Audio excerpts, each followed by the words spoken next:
Chairperson, I need to clarify that paragraph 26 of my letter, again, if it was read, I won't read paragraph 25 because it's still repeating Honorable, the late Honorable Peterson, Jumat Peterson.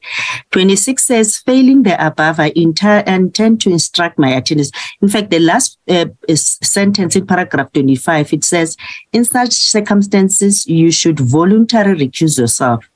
Then I said 26, failing which, I intend to instruct my attorneys to move an application for your recusal.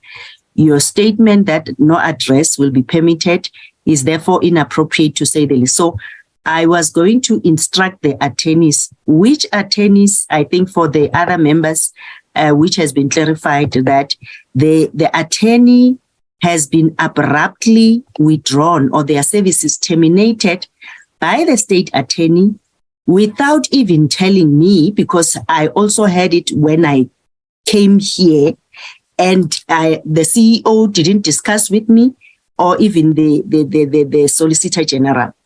That's one of the critical issues. And secondly, Chairperson, the attorney will be the one. Actually, the judgment is very clear, full legal representation of my choice. So that issue, I don't know, we'll have to discuss, and I'll have to be involved and consulted why state attorney just terminated the services of the attorney. And unfortunately, one doesn't call or doesn't invite to be sick and just go to the hospital. I mean, the attorney was admitted on the 5th, and unfortunately, no one has control over that.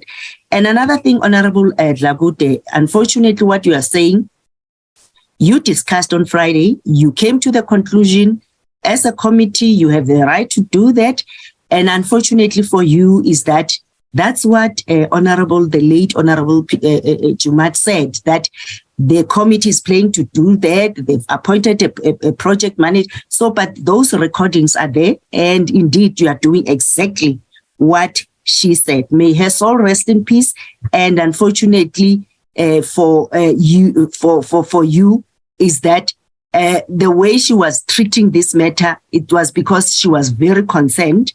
And hence I'm saying, unfortunately, the way she has been treated as well, it's so unfortunate that people are discussing like this as if a person has died after that decision which you've taken on Friday. Thank you. And the Friday issue, Chairperson, unfortunately, I don't have an attorney to prepare that. And I think it's clear in my letter, is recorded that I'll instruct an attorney, because I wanted to hear from you whether you are refusing to recuse yourself. And I take it that you are refusing to recuse yourself voluntarily, Chairperson. Thank you. Thank you, PP. Thank you, colleagues. I think having listened to all of you, and having indicated before, the summary that I made and the ruling stands, that we're going to convene on Friday at 10 o'clock and proceed with the resumption of the inquiry as designed by the committee last Friday. I've indicated that if there's any planned or recusal application that anybody wishes to have, that would welcome that to be submitted by Friday in writing. And I repeat, we'll respond to it by Monday, 1300 hours. I think the matters have been very clear in the letters about the fact that as we meet here and as we're going to meet on Friday, the unfortunate situation of the attorneys being hospitalized has been taken up by the state attorney, who has taken over, that there should be no confusion there.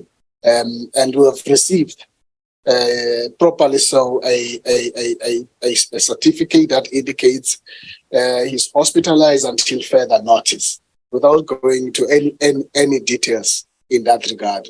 And so the role of the state attorney is really assisting your sentiments, the discussion you had on Friday to ensure that we no longer get into stops in this process. We proceed with our work in that regard. I've taken note of all of the issues that all of you have commented on, but Friday's business is the resumption of the inquiry. Both Friday's meeting and as of today, members are very clear. Our focus is on the mandate of this inquiry and nothing else. And therefore, that's how we're going to proceed from Friday. With that, thank you very much. The meeting is adjourned.